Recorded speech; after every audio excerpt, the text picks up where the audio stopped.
श्रीचैतन्यमनोभीष्टं स्थापितं येन भूतले स्वयं रूप कदा मह्यं ददाति स्वपदान्तिकम् नमो विष्णुपादाय कृष्णपृष्ठाय भूतले श्रीमते भक्तिवेदान्त स्वामिन् इति नामिने नमस्ते सरस्वती देवे गौरवाणी प्रचारिणे निर्विशेष शून्यवादी पाश्चात्यादेशतारिणे जय श्री कृष्ण चैतन्य प्रभु नित्यानंद श्री अद्वैत गदाधार शिवासदि गौर भक्त वृंदा हरे Krishna Krishna Krishna Hare Hare Hare Ram Ram Ram Hare Hare. Hare Krishna, dear devotees. Welcome to our daily glorification of Srimad Bhagavatam. Today is the appearance of His Divine Grace A.C. Bhaktivedanta Swami Srila Prabhupada. So my endeavor today would be, of course, we discuss our current verse, but to try and glorify Srila Prabhupada at the end of our discussion. So with that mood, let's begin today's verse. We are reading from Canto 10, Chapter 10, Deliverance of Yamala-arjuna Tree, and we are up to verse 8. Prabhu, can we have the verse, please? Thank you. Shri Narada Uvacha Nahi Anya Jushato Joshyan Buddhi Bhramsho Rajo Guna Srimadad Abhijatyadir Yatra Strirdyutamasava. Shri Narada Uvacha Nahi Anyo Jushato Joshyan Buddhi Bhramsho Rajo Guna Srimadad Abhijatyadir Yatra Strirdyutamasava. Shri Narada Uvacha Nahi Anya Jushato Joshyan Buddhi Bhramsho Rajo Guna Srimadad Abhijatyadir Stridhyutam Yatra Stridhyutamasava. Synonyms and translation by His Divine Grace A.C. Bhaktivedanta Swami Srila Prabhupada ki Jai. Shri Narada Uvacha, Narad Muni said, Na, there is not. He, indeed. Anyaha, another material enjoyment. Jushataha, of one who is enjoying. Joshayan, things very attractive in the material world, different varieties of eating, sleeping, mating, and defense. Buddhi Bhramshaha, such enjoyments attracts the intelligence. Raja Gunaha, being controlled by the mode of passion. Srimadat, the riches. Abhijatyaditaha, among four material principles, attractive personal bodily features, birth in aristocratic family, being very learned and being very rich. Yatra, wherein, stri, women, dyutam, gambling, asavaha, wine, women, and gambling are very prominent. Translation. Narad Muni said, among all the attractions of material enjoyment, the attraction of riches bewilders one's intelligence more than having beautiful bodily features, taking birth in an aristocratic family, and being learned. And when someone is uneducated but falsely puffed up by wealth, the result is that one engages his wealth in enjoying wine, women, and gambling. Would anyone like to read the purport, please? Hare Krishna Mataji, I can do that. Sure, Mataji. Srila Prabhupada ki Jai. Among the three modes of material nature, goodness, passion, and ignorance, people are certainly conducted by the lower qualities, namely passion and ignorance, and especially by passion. Conducted by the mode of passion, one becomes more and more involved in material existence. Therefore, human life is meant for subduing the modes of passion and ignorance and advancing in the mode of goodness. Tada rajastamo bhava kamalobhadayascha ye chetayeterna vidham sitam satve prasidati. Bhagavatam 1:2-19. This is culture. One must subdue the modes of passion and ignorance.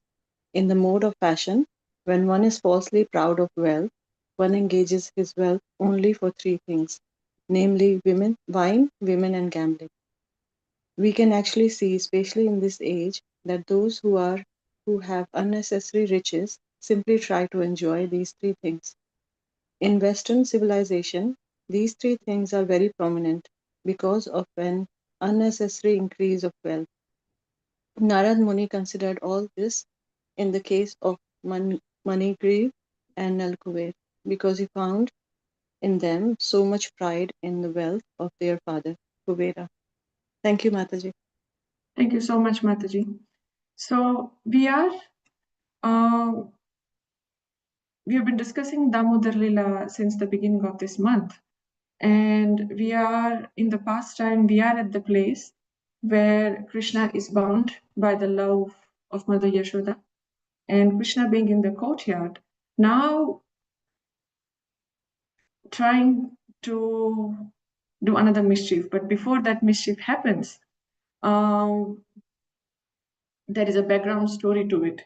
And the story of Yamala-arjuna Tree, demigods Nalakuvera and Manigriva being cursed by Narad Muni, and how Narad Muni appears on the place of their enjoyment and curse them. So this is the background of the pastime that we are discussing.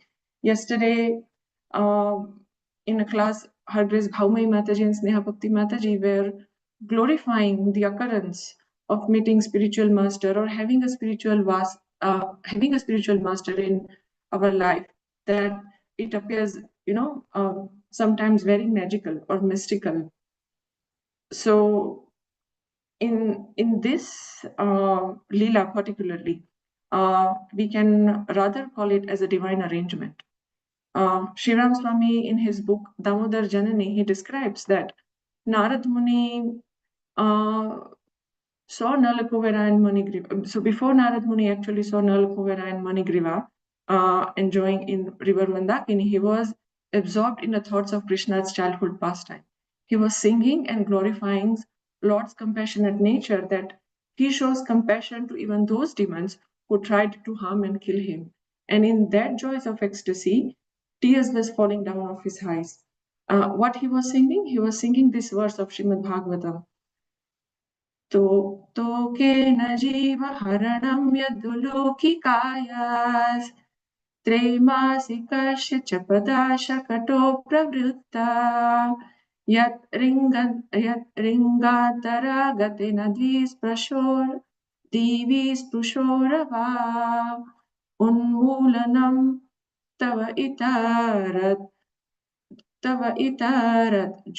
arjunora bhavyam. So it is 2.727, and the translation of this verse goes like this: there is no doubt about Lord Krishna being the supreme personality of God. Otherwise, how it possible for him to kill the giant demon like Putra when he was just on the lap of his mother?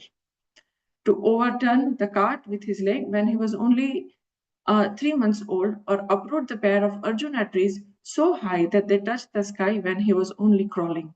All these activities are impossible for anyone other than the Lord himself. So these were the thoughts of Narad Muni. He was thinking of Lord's childhood's pastime, relishing and absorbed in so much of joy. And upon seeing Nalakuvera and Manigriva enjoying with Apsaras, Narada actually foresaw that the pastime that he was singing, actually he was destined to participate in this pastime that he just sang.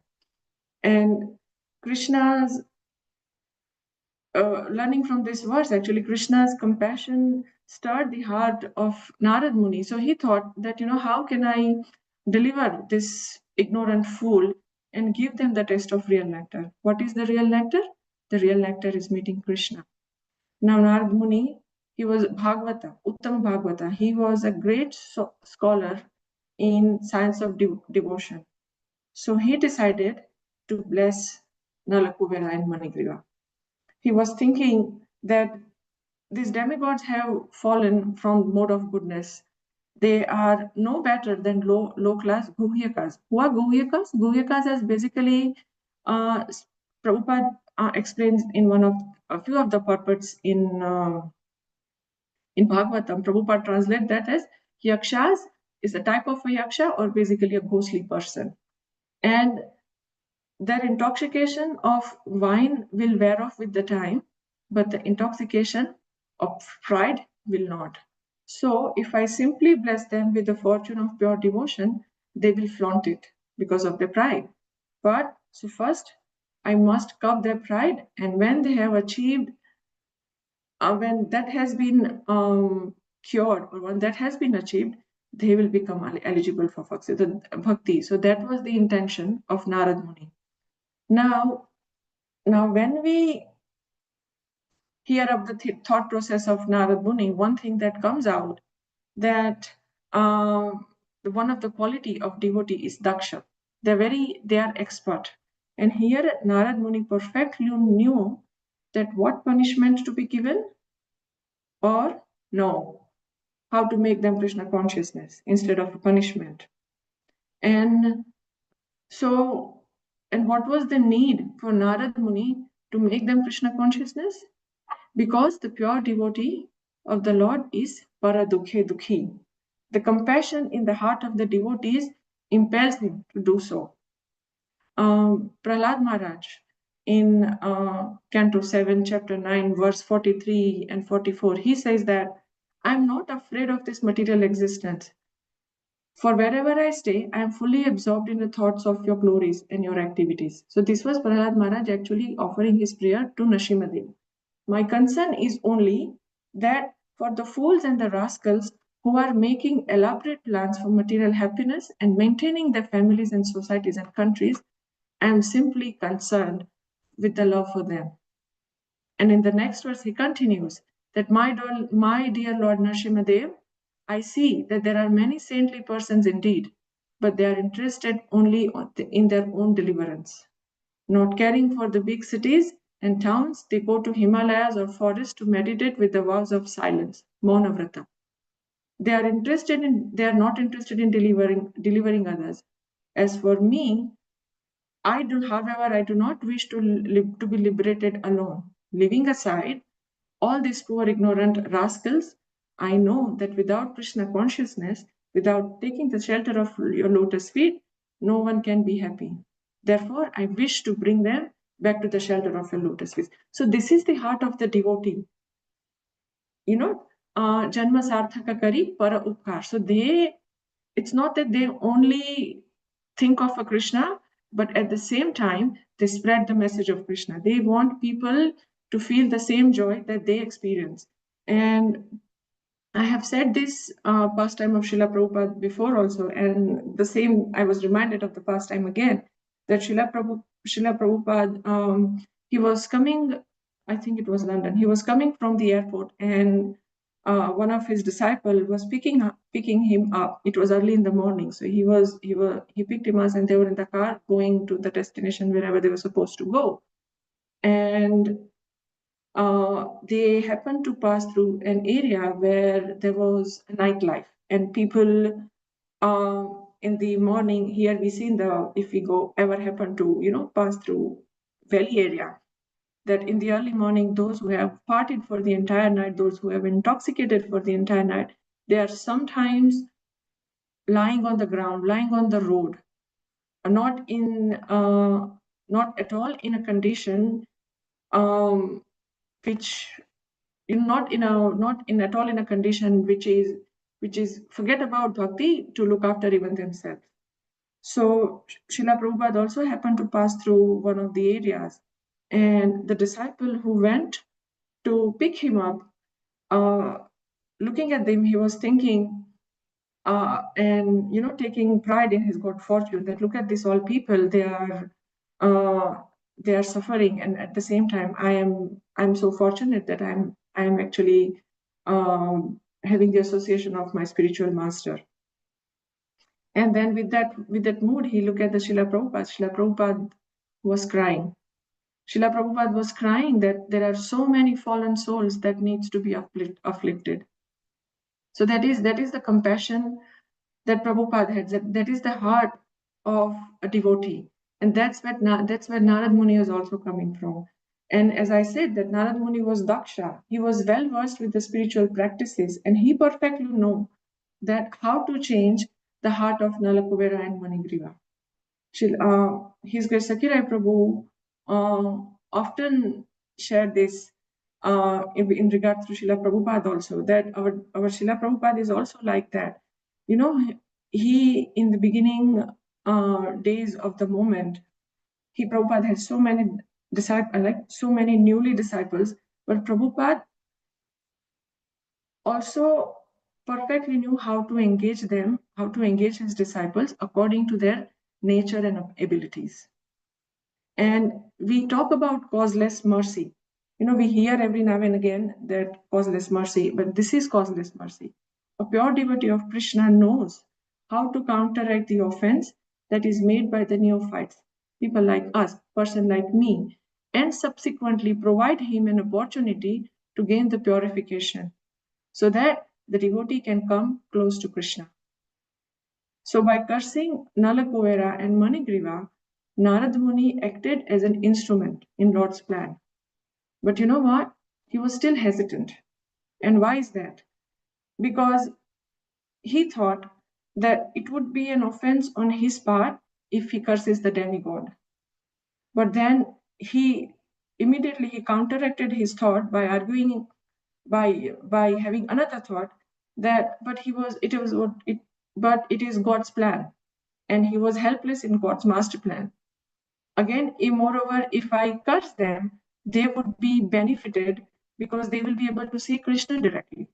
So what could be more auspicious than that?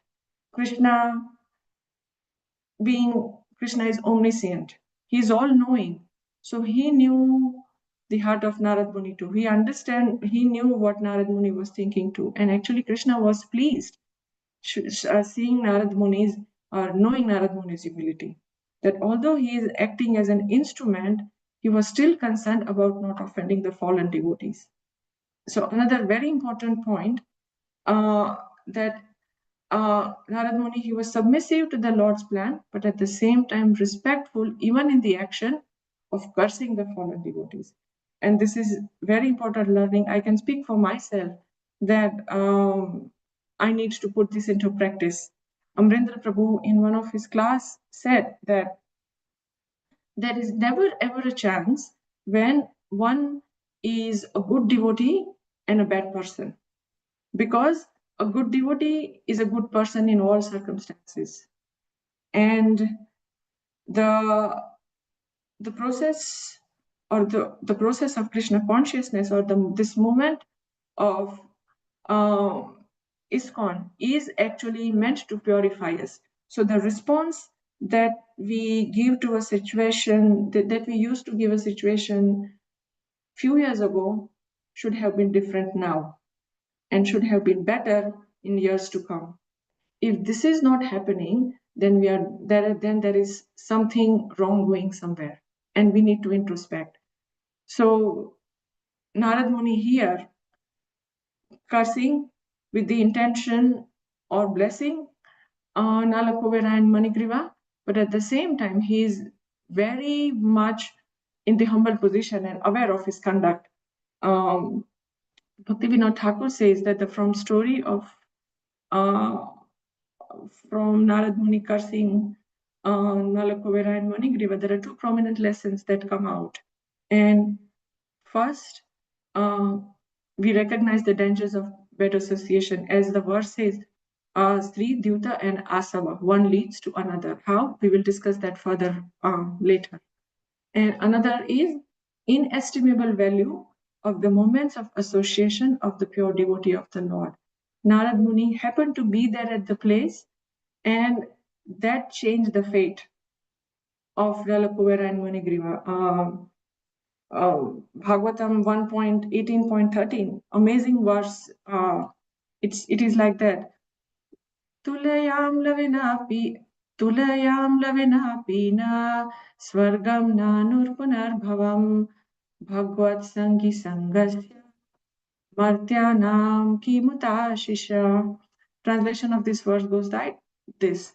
The value of a moment of association with the devotee of Lord can never be compared with the attainment of the heavenly planets or a liberation from the matter. And what to speak of a worldly benedictions in the form of material prosperity, which are for those who are meant for them. So a moment of association of a devotee is much, much, much higher even to the attainment of a liberation. And why is that?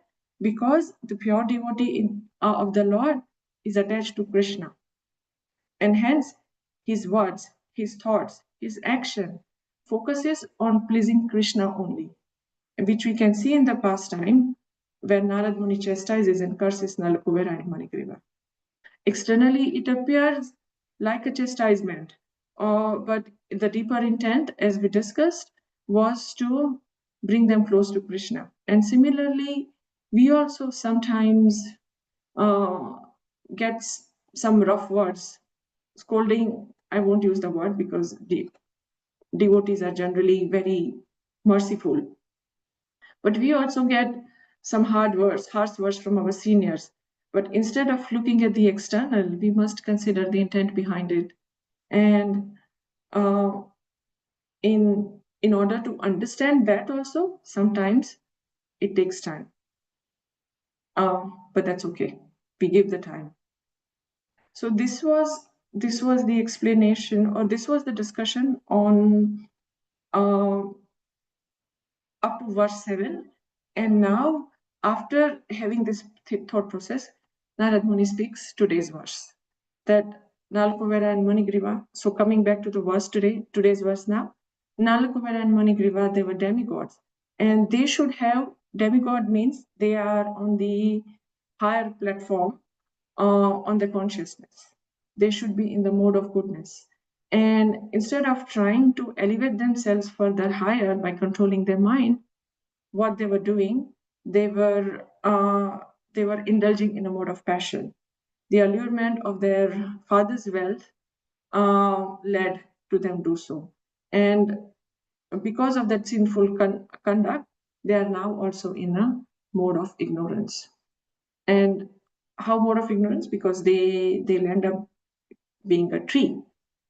So Kunti Maharani in her prayers says very similar thing. Janma Aishwarya Sruta Shribi Idhamana Madakuman Naiva Hartya Bidhatum Vai Tvam Ik Akin Gochara. So the meaning of this verse is that your lordship can be easily approached, but only by those who are materially impoverished, materially exhausted. One who is in path of material progress and trying to improve himself with the respectable parentage, great opulence, high education, and bodily beauty, they cannot approach you with a sincere feeling. So then question comes, why wealth is seen or considered as hindrance on a path of bhakti?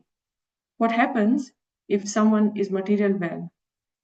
Now we know, and Prabhupada starts the purpose talking about the modes of material nature, that we know that material works under the influence of three modes of material nature, sattva, rajas, and tamas. Devi Esha Gunamai, Mama Maya, Duratya. Everything in this world functions under this mode. And Srila Prabhupada in the purport further clarifies that the general mass of our people are in mode of passion. So just elaborate a little bit on this mode and how we can perceive them. So I was reading an article on a Back to Godhead magazine, and the answer was given in a one sentence, which I found very easy to understand. The three modes of material nature are subtle forces that influences every aspect of our physical, mental, and emotional existence. A force that influence, and it's a subtle force, so not visible. We can't see it, but we are impelled to act, think, and behave in a certain way. Physical, mental, and emotional existence. And how it is determined, which ways we behave, that will depend upon the proclivity that we have carried from our past lives. And we can easily introspect and see for ourselves. There are so many things happening around us, but it is that we are naturally inclined to certain things. For example, if someone likes music, then, or someone has carried the proclivity of listening music and understanding, it is a natural proclivity for them to get attracted toward kirtan. On a Gita stall, on a Govardhan Puja, there was one girl. She was white, and she was saying that, I love music. And she was on a YouTube. She was showing all the different musics that she listens to, and that's the suggestion that I give. That if you like listening music, maybe you should listen to Janvi Harrison. I didn't say Janvi Harrison. I showed a couple of her videos on YouTube. So we carry this proclivity from previous lives, and depending upon those proclivity, we are attracted to behave, go, and act in a certain ways. In the same article, the analogies were given understanding these modes of material nature, and they are nice analogies. I feel that they can be easily remembered. So goodness is compared with the things that are transparent, such as air, water, or clear glass. And why with the transparency? Because we know that from transparent thing, light passes directly to them with minimal obstruction or adulteration. And even if the light is colored, because the thing is transparent, we can see the color also passing through the medium, and it retains the color. So sattva guna, or a mode of goodness, is very similar to that.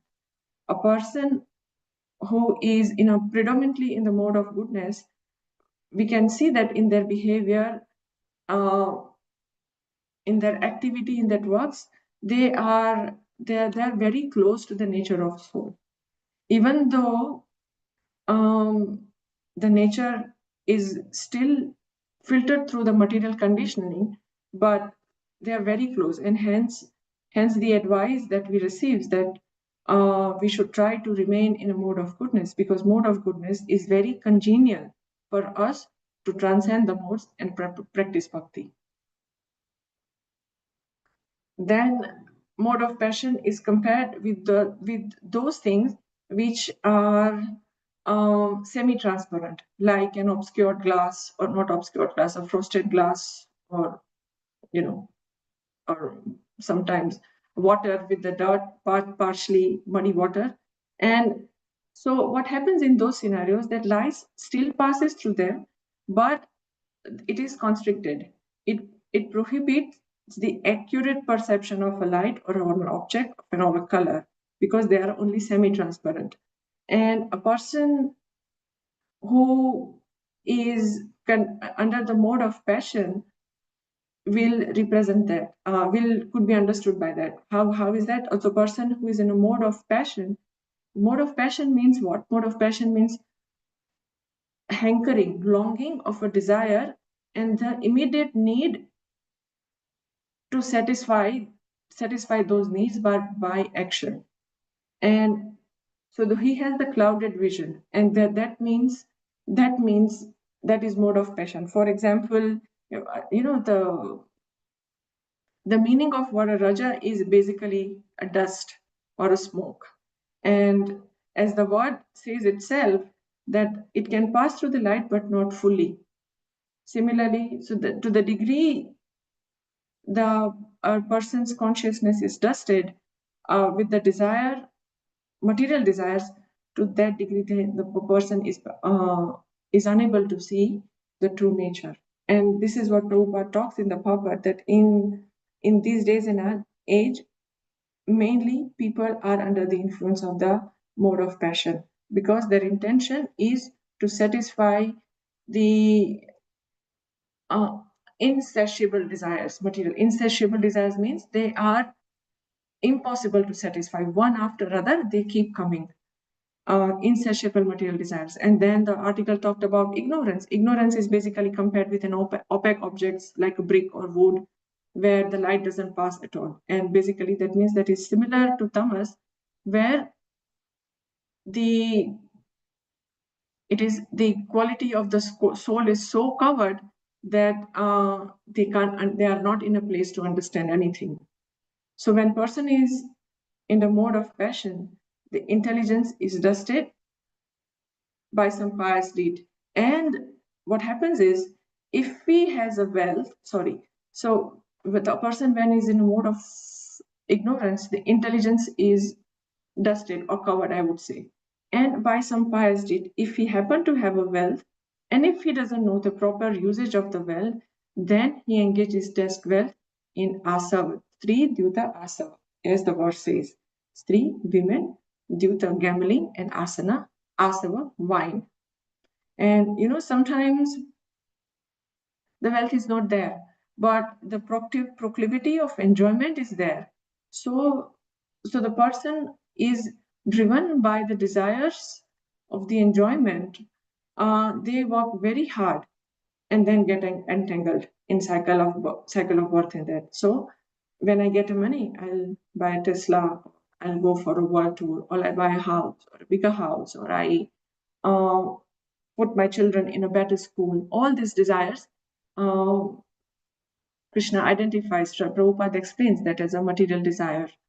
So in that case, what is the possibility for them to become a Krishna consciousness? Krishna says in Bhagavad Gita, Bhogeshwarya prasaktanam taya paharta cetasham vyavasayitmika buddhi samadhona vidhiyate. That means the minds of those who are too attached in sense enjoyment and material opulence, and those who are bewildered in such things, the resolute determination of devotional service to the Supreme does not take place. So that means it is very hard, or it almost impossible, to come on a path of bhakti. So what is the hope for them? Then, but by the divine arrangement, if they somehow come across the devotee of the Lord, and if the person has accumulated enough agyat sukriti, then seed of bhakti germinates.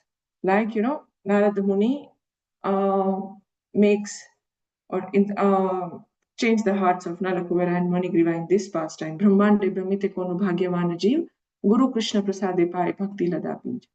And we can experience this in as ourselves also. When we go out to distribute the books, or when we go out to do Harinam, or even when we hold a festival or normal our regular Saturday feast, so many people come where they are approached by the devotee is given association by the devotee, but not all of them converge into taking up Krishna consciousness seriously. Why is that? Because their sukruti is not enough. So arrangement is there, but the seed, it takes a time sometimes to germinate the seed of bhakti. Amrendra Prabhu, in one of his class, actually very nicely, jokingly he said, but it's very true, that अगर आप गाड़ी ले रहे हो या 2-4 घर ले रहे हो या छोटे घर से बड़े घर में मूव हो रहे हो, तो सब लोग आपकी वाहवा करेंगे, आपको बधाई देंगे। लेकिन जैसे आपने हाथ में माला पकड़ी, कंठी धारण करी, तिलक धारण किया, मंदिर जाने लगे, सेवा करने लगे, सभी आपको पूछेंगे अभी क्या जरूरत है, आप तो बहुत छोटे हो। तो ये है आज के लोगों की शैली, ये है आज के लोगों की रीति। लेकिन इन लोगों में से अगर आपको कोई ऐसा मिले जो आपको भक्ति करने के लिए प्रोत्साहित करे, तो उनका साथ कभी नहीं छोड़ना चाहिए। So that means the common method or the understanding of a common people is that if you are progressing materially by buying a car, a house, or a family, or a car, or whatever, everyone will actually come and praise you and encourages you, and they suddenly become your friend. But as soon as you change your behavior toward the spirituality, you start chanting, or you start going to the temple, or you start performing devotional services, they'll come and tell you, you are so young. What's the need of becoming so serious? And amongst all these people, if you find someone who always encourages you to perform devotional service, to chant, to come to close to Krishna, those people, you should hang on to them. You should hold on tight to them and never let them go, because they are your well-wisher. And so, coming back to the verse, another very important statement that Srila Prabhupada makes in the translation, that when one is uneducated but falsely puffed up by wealth, the result is that one engages his wealth in enjoying wine, women, and gambling. So Srila Prabhupada uses the word uneducated and falsely puffed up.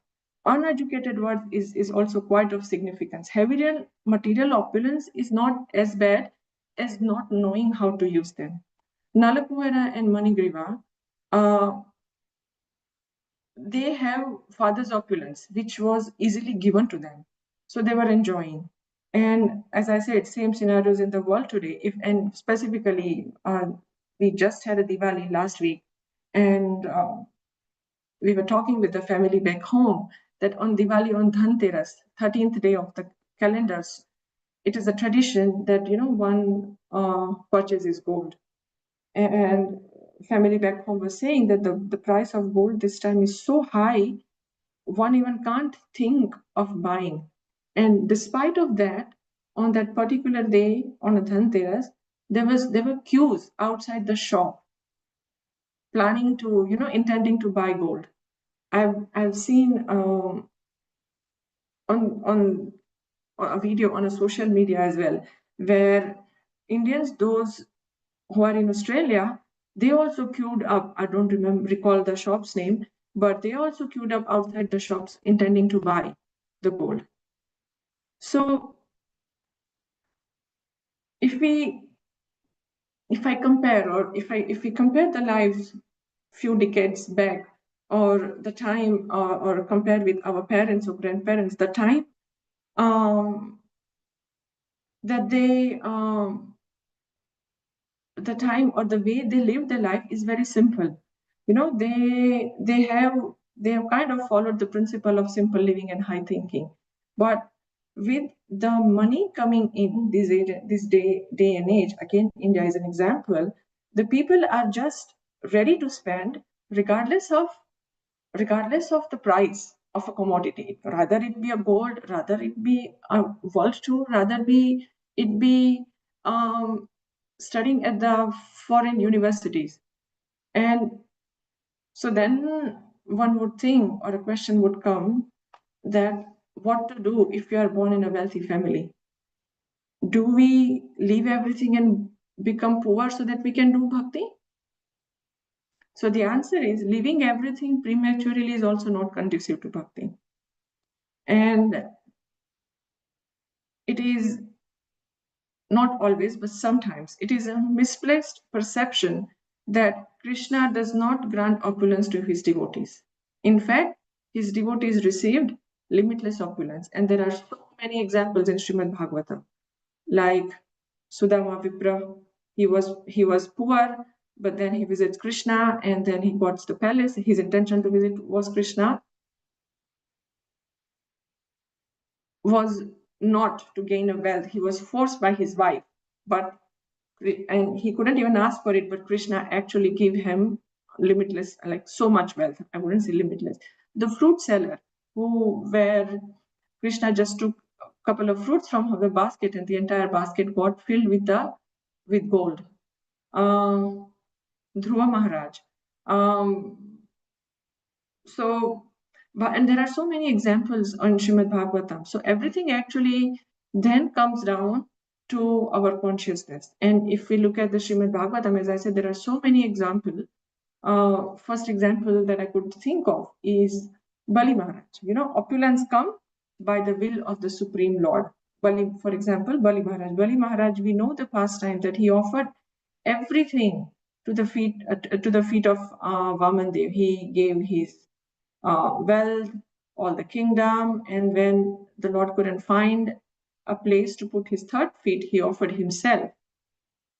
So, and when he offered everything, Bali Maharaj's purpose was not to gain anything material from the Lord, but to become a pure devotee of the Lord. And in return, what he achieved? He achieved an opulence, a planet entirely himself, Bali Swarga, and because of his charitable disposition. Another example that we can think of is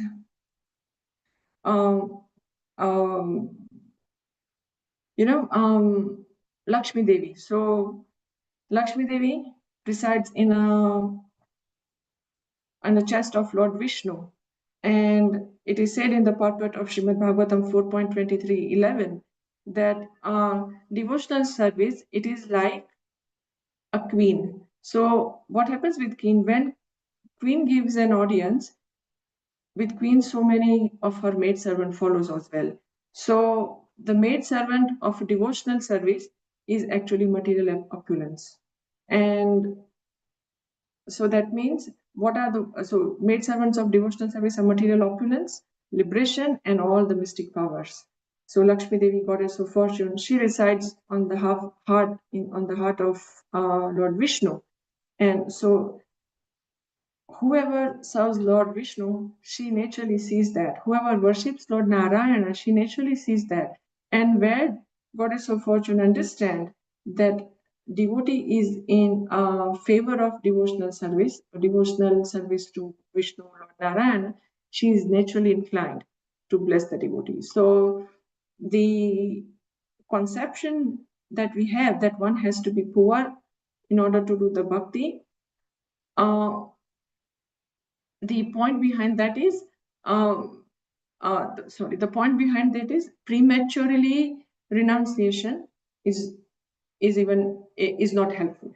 You had to be in the right state of consciousness, and then one has to be intelligent enough, smart enough to use that opulence properly, and focus should remain on serving Krishna.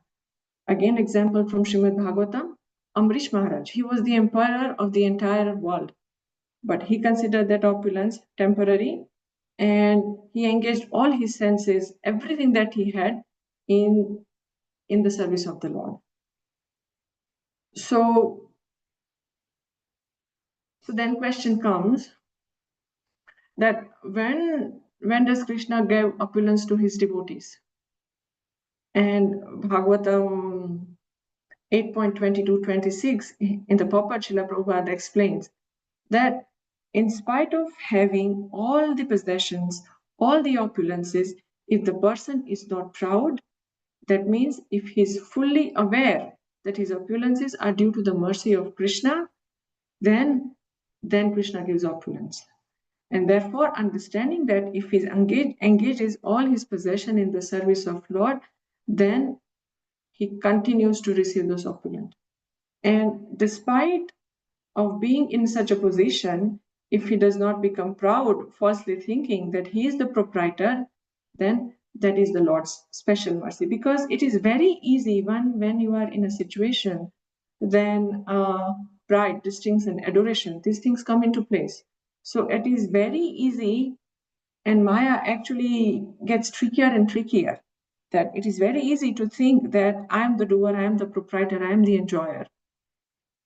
But being in such a high position, if one is still able to think that I am not the proprietor, Krishna is the proprietor, then that is also mercy of Krishna.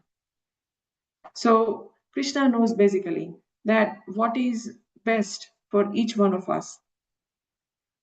Dhruva Maharaj, thinking of an example again, Dhruva Maharaj, he was given unlimited opulences, and that was, of course, a special mercy of Krishna. When Kubera wanted to give something to Dhruva Maharaj as a benediction, Dhruva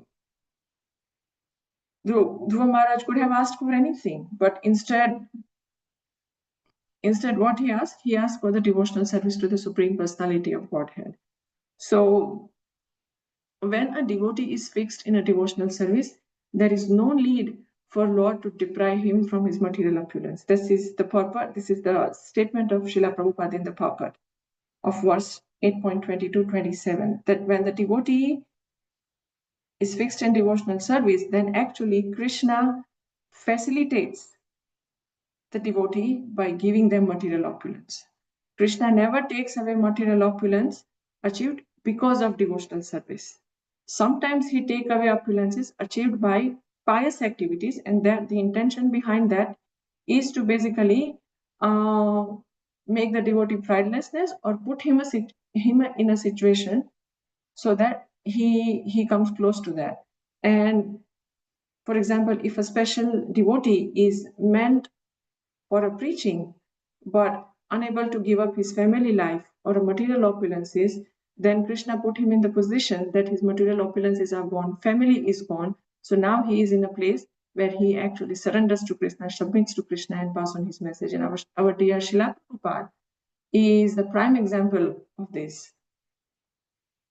That we know that he tried the pharmaceutical business, it didn't run.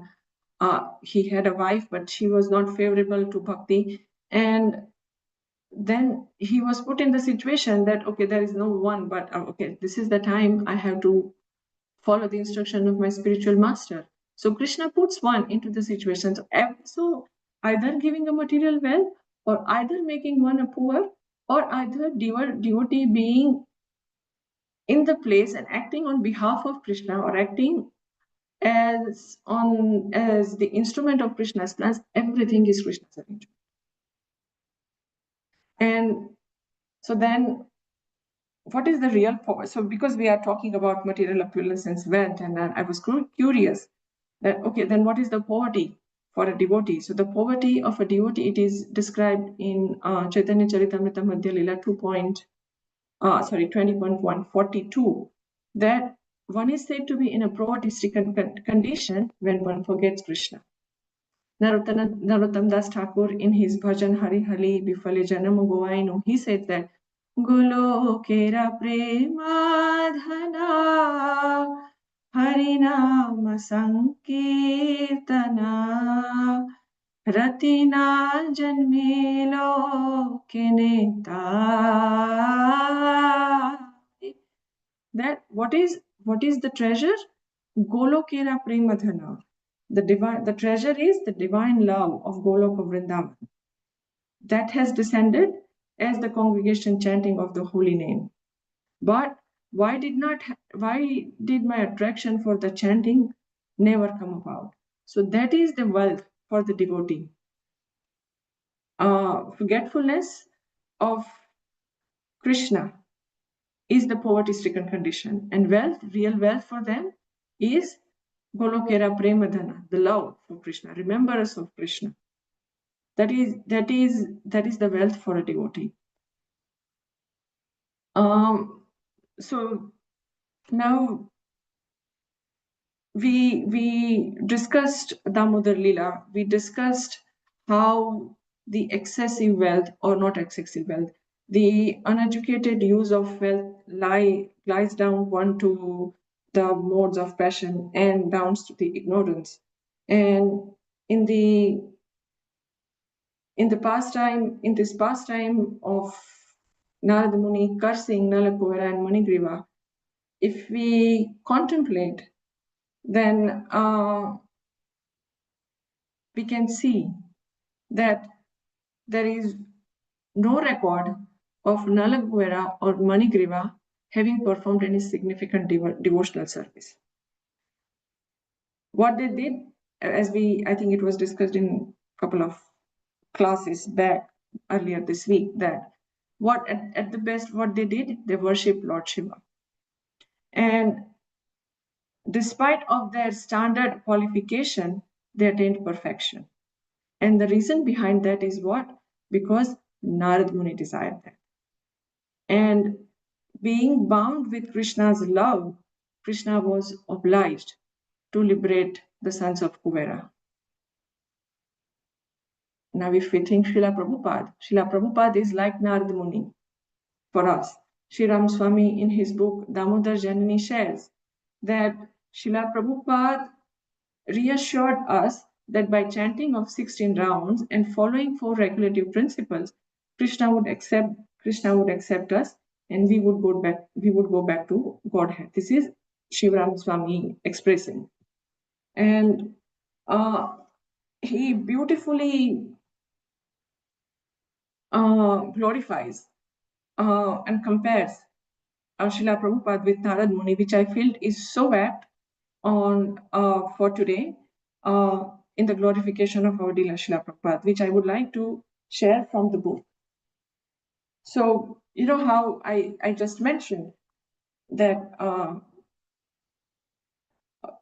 Srila Prabhupada promises to the devotees that chanting the 16 round and following the 4 regulative principle, by doing that, Krishna would accept them and they'll go back to Godhead. And Prabhupada actually mentions that in one of the letter. This is what he says. Now you must agree very rigidly to follow the rules and regulations. That is chanting 16 rounds on beats daily, rising early, and attending Mangala Arti, observing the 4 principles, attending the classes, eating only Bhagavad Prasad, as well as working under the instructions of my representatives, such as your GBC representative and temple president. And if you follow this procedure very strictly, your life will be glorious and you will go back to home, back to Godhead. This I can guarantee. Who can give a guarantee like that? That, okay, so Prabhupada is giving a guarantee that you will go to Krishna's house, Krishna's abode. If we think from a material point of view, we cannot give a guarantee that, okay, this person will accept to your house. And no, we cannot speak on someone else's behalf. This is Srila Prabhupada talking for Krishna. And Prabhupada being a pure devotee, Krishna is obliged. This is also discussed in the shared in this book, which I would like to share.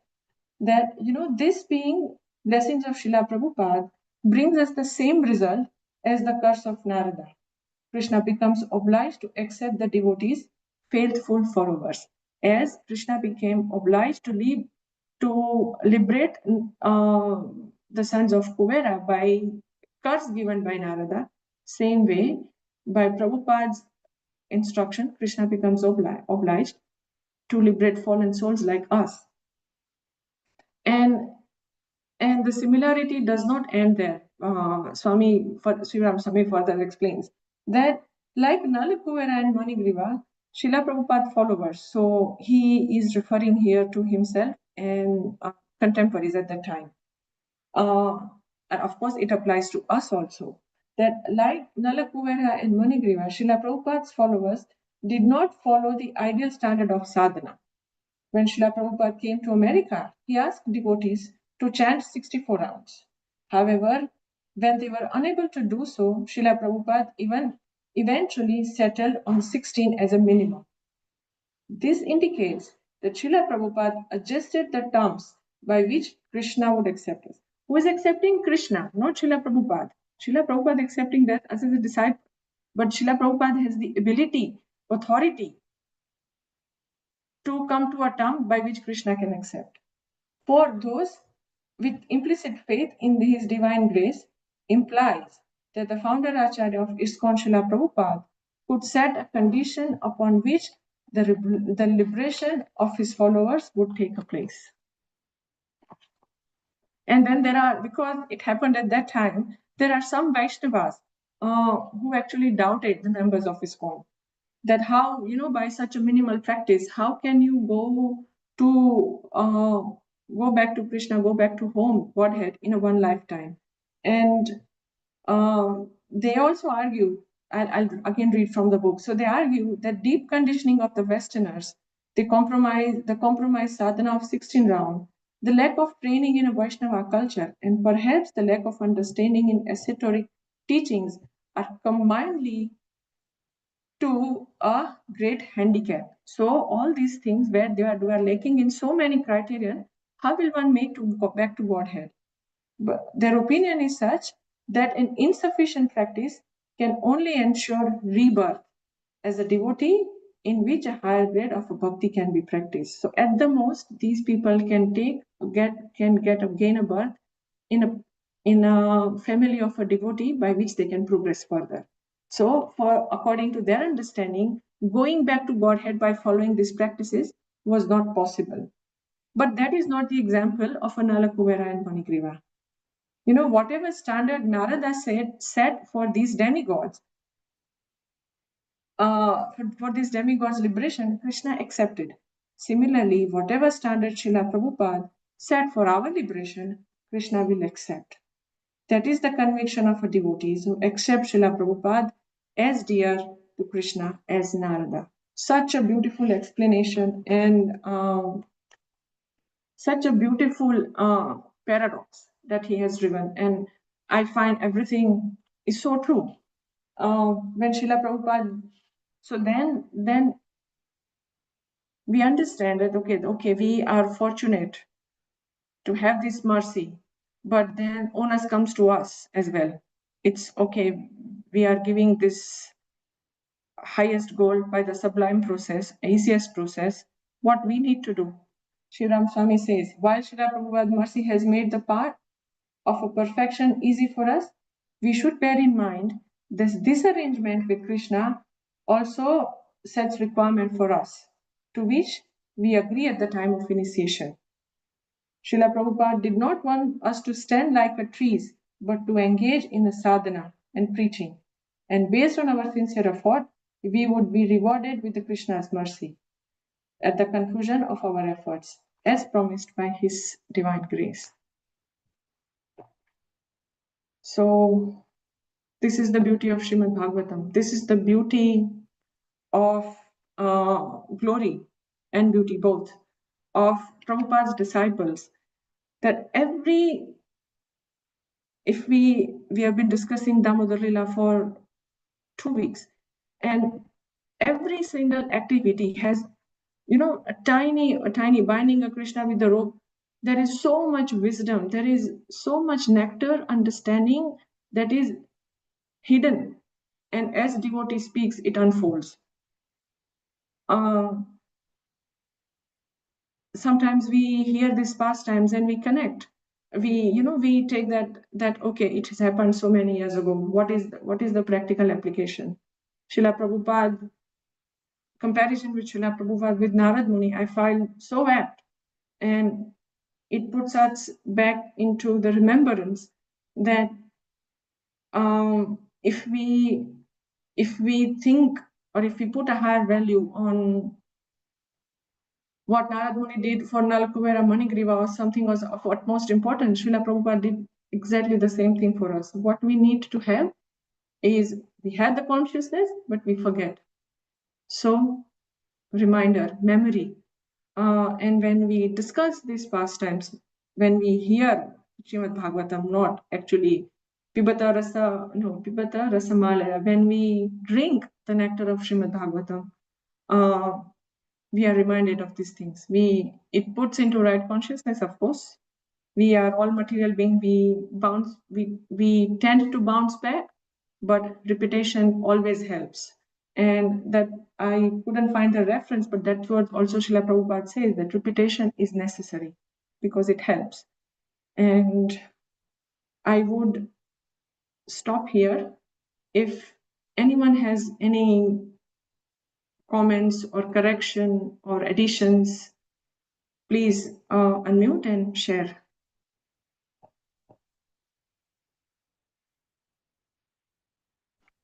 Hare Krishna, Rajdipika Mataji. Thank you for a wonderful class. It was very nice to compare material opulences and spiritual opulences and what they really mean for a devotee and what poverty-stricken means. It was really beautiful.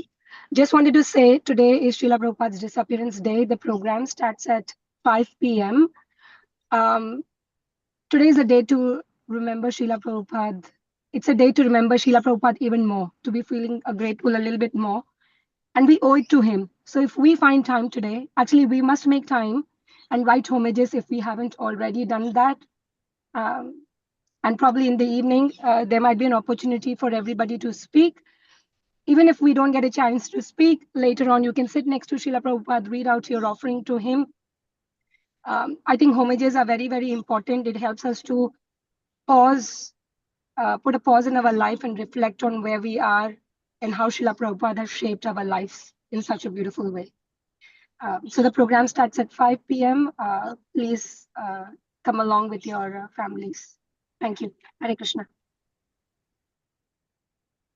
Thank you, Sneha Bhakti Mataji, for sharing that. When you reminded of a program and you said disappearance day, that's reminded me that I think in my class during that few times I would have mentioned as an appearance day. Please accept my apologies. It has just came out of the flow.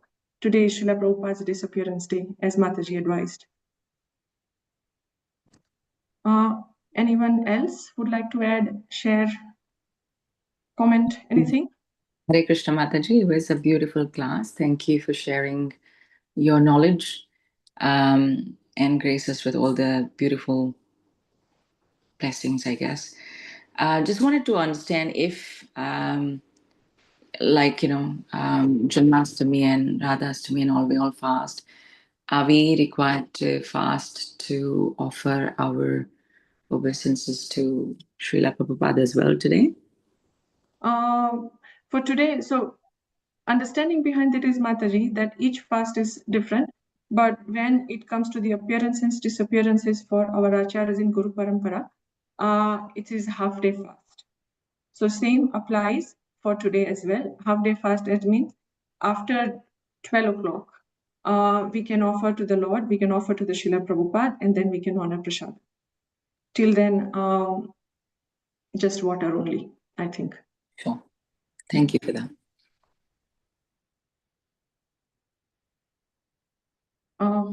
Anyone else?